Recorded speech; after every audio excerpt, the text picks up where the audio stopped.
Okay, you guys, what is up? The King of Lightning. Oh my god, people. I mean, like, it really does hit home. I am not gonna lie to you. This movie was amazing. But, people, the King of Lightning is finally gonna do the Berserk Golden Age Chapter 1, Egg of the High King movie review. This movie was amazing. It's only part 1. Out of 3 parts, only part 1. And this was breathtaking. It was amazing. There are so many parts in this movie that really hit home, that really send you a message, and that really captivate you in every aspect. The animation, the underlining themes, the transition of character, or correction, I should say the development of character. I mean, it very, very well done. Very well done. I'm not gonna lie to you, man. So good. I watched it twice, and I was like, and both times. The first time and the second time. So good. So freaking good. The first thing I'm gonna talk about here is animation. When it comes to animation, this movie, I'm not gonna lie to you, the CGI parts, at first, they did seem a little bit weird. They seemed a little bit off, you know? But at the same time, you get used to them. And then I realized that the CGI parts are there to make the movie flow a lot better. Because when you think about it, in order to have these massive panel wars and to draw in every piece by piece by piece, it takes a lot of time, and it's not going to be as smooth. But with the CGI, it was very smooth, and it hits home. It really does hit home. Like, no lie, it hits home. There's one scene where we see the CGI being utilized at its fullest, and that scene is the fight between Griffith, Guts, and Nosferatu Zod. And this fight was very well done. No lie. Very well done. It was impactful.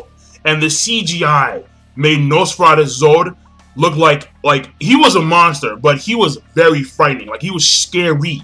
I mean, he was scary. Eyebrows raised. You were horrified for Guts and Griffith because we see him.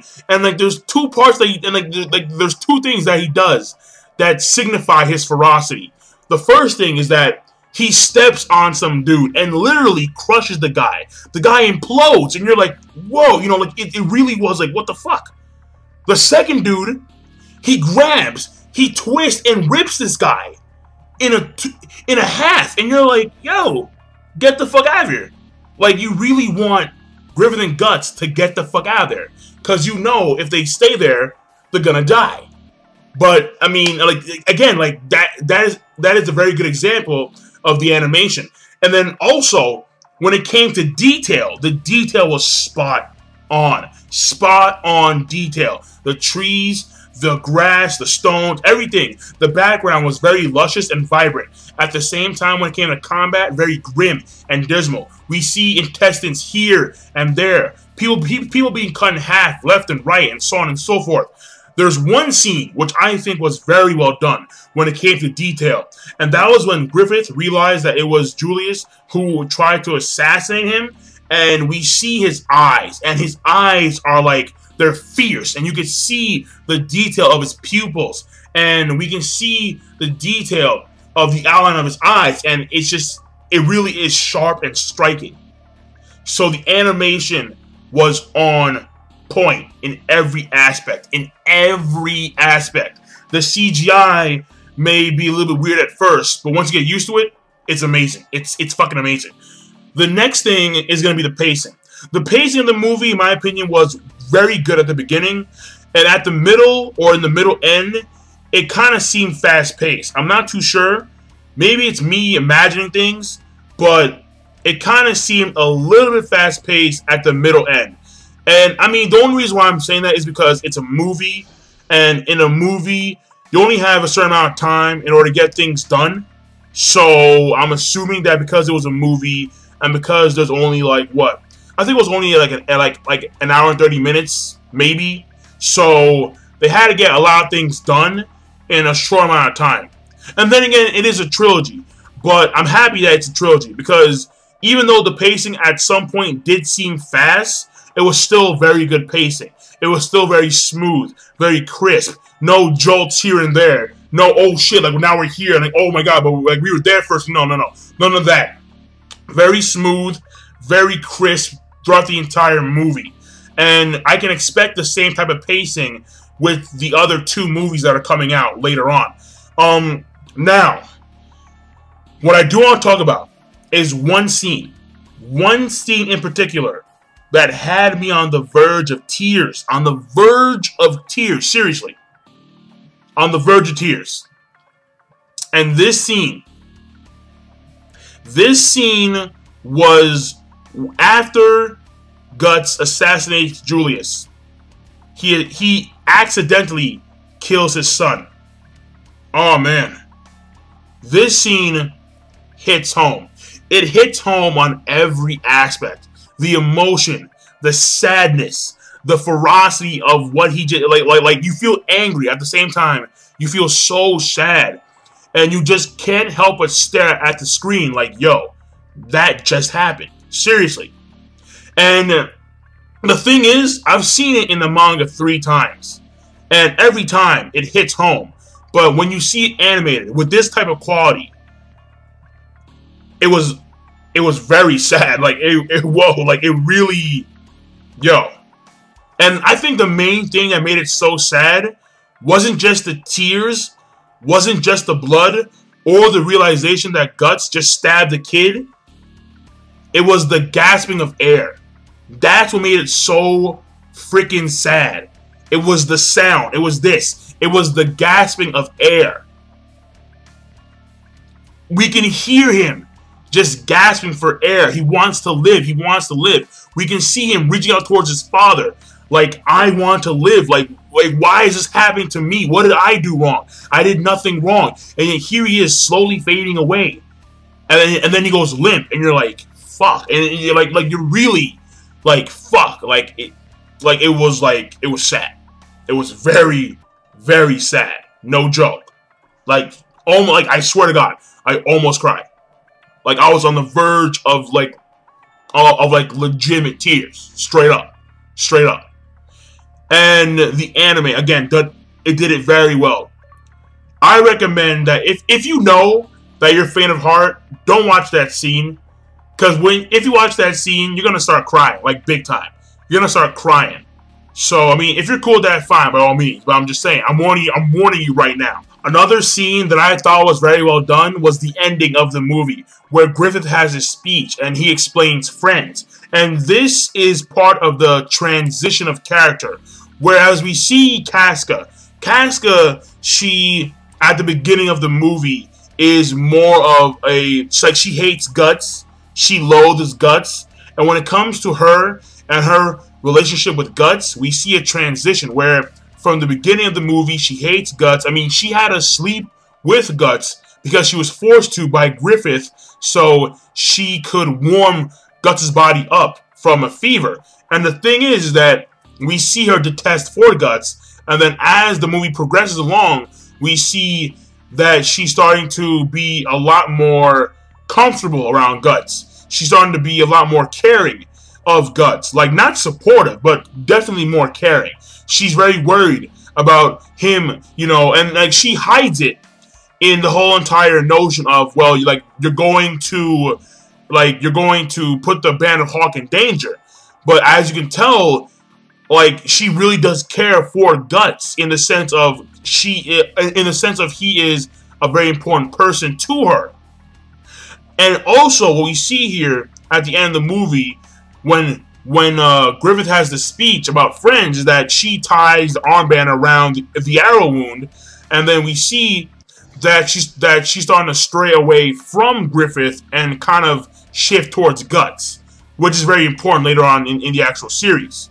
And Guts has a good transition, but the best transition was Griffith, because we see, and the thing is, this scene exemplifies Griffith. This exemplifies his downfall, because what happens here is that he talks about friends. He talks about how friends are people who have separate goals or separate agendas as to your own, and at the same time you consider each other on equal level. So he talks about how the people who follow him, the Band of Hawk, they ride on his coattails. They ride on his dream. And thus, to him, they're not true friends. They're comrades. They're comrades in arms, but not true friends. And Guts hears this. And this is what changed, because this scene is the turning point for the entire series. This is what causes the downfall of Griffith. This is what causes Guts to leave the Band of Hawk, to find his own dream, to go his own route, to find his own path in life. And all this stuff happens because of this one speech, which is crazy. And then the next thing we see here is the transition of Griffith. Because after the speech, what happens is that there is news, or a maid sends Lady Charlotte, who is the Princess of Midland, she sends her a message that Julius was assassinated, and so was his son. And it's a very terrible experience, and she's freaking out. And what happens here is that Griffith, and we can see that he's kind of painted in a more darker aspect. He's kind of painted because we can see the shadow over his eyes, the grim smile, and it's very, it's kind of like the opposite of what he was at the beginning of the movie. Because at the beginning of the movie, he's painted in kind of like a holy aspect. He's always surrounded by like this light. He's always glowing with like this positive attitude, and we can see him kind of like a radiant figure. And at the end of the movie, he's a lot more darker. We see the eyes, we see the shadow covering his eyes. Again, the grim smile. He's very pleased with the fact that Julius is dead. But not just Julius, but also his son. He's very pleased with that fact, with the smile. And like, again, this is key, because this causes the downfall of Griffith. It's this inner darkness. Wherever there's light, there's shadow. And it's his inner shadow that causes Griffith to do what he does when the 4 kings come down and they demand the sacrifice, man. So, which, in my opinion, was when they get to that scene in the trilogy movie, it's gonna blow your world.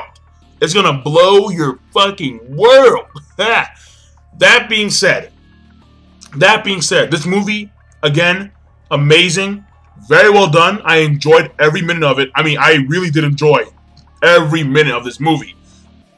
And also, the next movie I am looking forward to, because they're gonna have my dudes, the Purple Rhino Knights. I love the Purple Rhino Knights. Why?